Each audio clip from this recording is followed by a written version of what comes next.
শুধু খালি ফুরফুরা শরীফ থেকে আসবে আর এখানে এসে ধর্মের ভাবাবেগ তৈরি করে রাজনীতির স্বার্থ চরিতার্থ করার জন্য এই এলাকার মানুষকে বোকা বানাবেন, এছাড়া আর অন্য কিছু নেই। আমার এখানে অনেক মাথায় টুপি দেয়া অনেক আমার ভাই সাহেবরা বসে আছেন, আপনারা একবার জিজ্ঞাসা করুন তো ওনাকে, উনি মুসলমানের ধবজাধারী বলে নিজে কথা বলে। আমি যখন বিধানসভাতে আমরা যখন যাই, শুধু আমি নয় আমরা সবাই,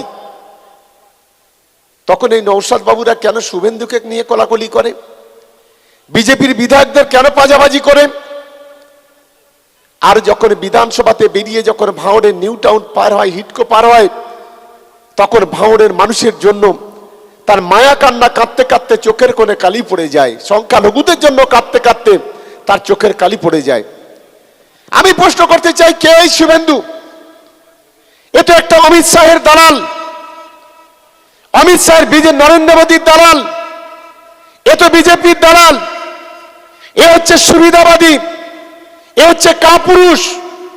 আমাদের দলে ছিল, 10 বছর ধরে মন্ত্রিত্ব করেছে, বাবাকে সাংসদ করেছে, ভাইকে সাংসদ করেছে, নিজে সাংসদ হয়েছে, মন্ত্রী হয়েছে, ইডি থেকে বাঁচতে, সিবিআই থেকে বাঁচতে, ইনকাম ট্যাক্স থেকে বাঁচতে আজকে সে বিজেপি নরেন্দ্র মোদীর পায়ে ধরেছে।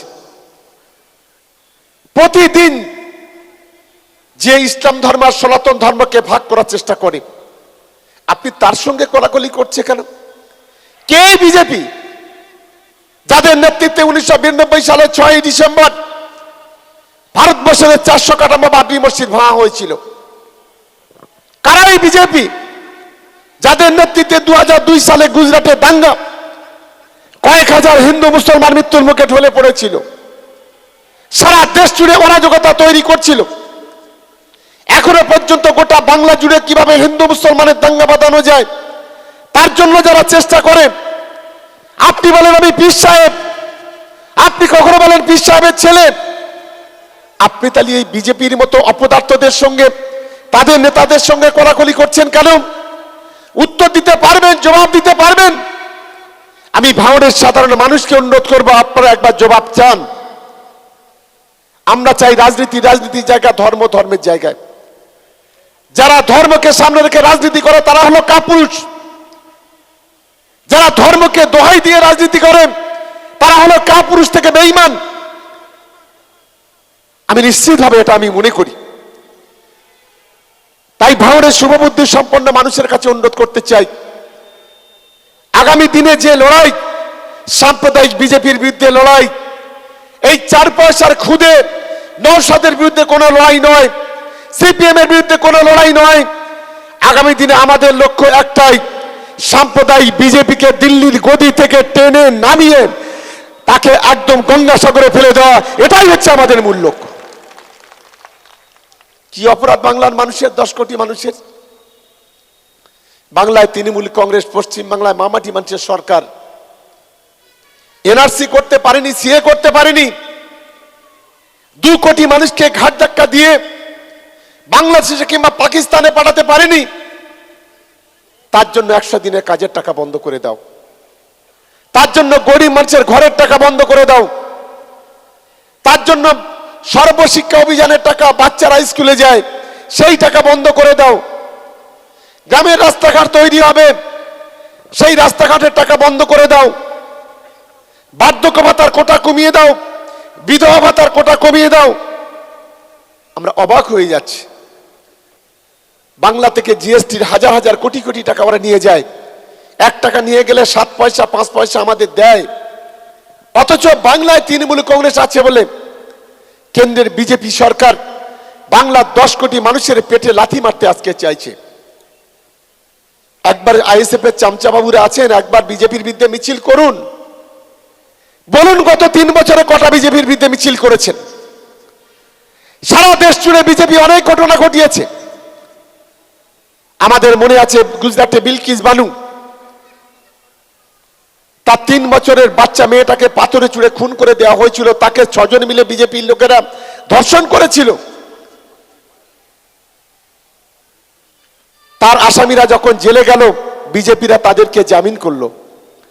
বলল আগে সমাজ বিরোধী ছিল, এখন সমাজ সংস্কারী হয়ে গেছে, এদেরকে জামিন দিয়ে দিন। নওশাদ সিদ্দিকী বলবে একটা মিছিল করেছেন তাদের বিরুদ্ধে। আমি এই প্রশ্নটা করতে চাই আইএসএফ এ যারা আছেন, খালি হুজুর হুজুর করলে হবে না। হুজুরের কতগুলো চরিত্র থাকে, নীতি থাকে, নৈতিকতা থাকে, এটা বুঝতে হবে। আমি প্রশ্ন করতে চাই নওশাদকে, আজকের গরিব মানুষ দুবেলা দুমুঠো পেট ভরে খেতে পারছে না। 1 লিটার পেট্রোল কিনতে গেলে আজকের 120 টাকা, যার দাম ছিল 60 টাকা। 1 লিটার ডিজেল কিনতে গেলে 100 টাকা, যার দাম ছিল 50 টাকা। 400 টাকার গ্যাস আজকের 1100 টাকা দিয়ে কিনতে হয়। 16 টাকার কেরোসিন আজ 100 টাকা দিয়ে কিনতে হয়। 80 টাকার সরষের তেল 220 টাকা দিয়ে কিনতে হয়। 25 টাকার ডালটা আজকে 90 টাকা দিয়ে কিনতে হয়। কেন্দ্রীয় সরকার এই যে নিত্য প্রয়োজনীয় জিনিসের দাম বাড়াচ্ছে, কই নওশাদ বাবু আপনি তো বিধায়ক এখান থেকে জিতেছেন, কেন তার বিজেপির বিরুদ্ধে, বিজেপি সরকারের বিরুদ্ধে একটা মিছিল করলেন না? করবে কি করে? ও তো গোলা পর্যন্ত খেয়ে রেখেছে, যখন তখন গোলা টিপে বের করে নেবে। ও বিজেপির বিরুদ্ধে একটা কথা বলার ওর ক্ষমতা নেই। একটা কাজও করার চেষ্টা করছে আবার নতুন করে।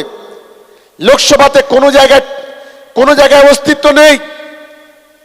বিজেপির কাছ থেকে হাজার হাজার কোটি টাকা নিয়ে কিভাবে সংখ্যালঘু ভোটে 2% 4% কেটে বিজেপির হাতটাকে শক্তিশালী করা যায়, সেই চেষ্টা আজকের নওশাদরা করছে। আমাদের শুভবুদ্ধি সম্পন্ন মানুষকে সজাগ হতে হবে। আপনারা গত 2 দিন আগে শুনেছেন বিজেপির একজন ব্লক সভাপতি আছে, যাকে দিলীপ ঘোষ বলেছিল ওটা রাম ছাগল। সেই সুকান্ত আমাদের বাংলার যে কবি, সাহিত্যিক, পণ্ডিত, বুদ্ধিজীবী বলি স্বামী বিবেকানন্দ, যে বাঙালি জাতিসত্তাকে উঁচুতে তুলে ধরার চেষ্টা করেছিল, তার সঙ্গে তার সম্পর্কে যে মন্তব্য করেছে, এটা কোনোদিন কোন সভ্য বাঙালি, কোন সভ্য মানুষ, এই বাংলায় যারা বসবাস করে তারা এই ধরনের মন্তব্য কখনো করতে পারে না। আজ সারা বাংলা জুড়ে আজ তৃণমূল কংগ্রেস মিছিল করছে। অবিলম্বে সুকান্ত সহ অমিত শাহ, নরেন্দ্র মোদীদের ক্ষমা চাইতে হবে। বাঙালিদের অপমান বাঙালিরা কখনো সহ্য করতে পারে না। আজকের এই ঘটনা দিনের পর দিন গোটা বাংলা জুড়ে বিজেপির কিছু দালাল আছে, এই শুভেন্দু থেকে সুকান্ত, দিলীপ থেকে শুরু করে 2-4 জন যারা আছে, প্রতিদিন প্রতিনিয়ত বাঙালিদের অসম্মান করছে। আমি তাই বক্তব্য দীর্ঘায়িত করছি না, সন্ধ্যা হয়ে আসছে।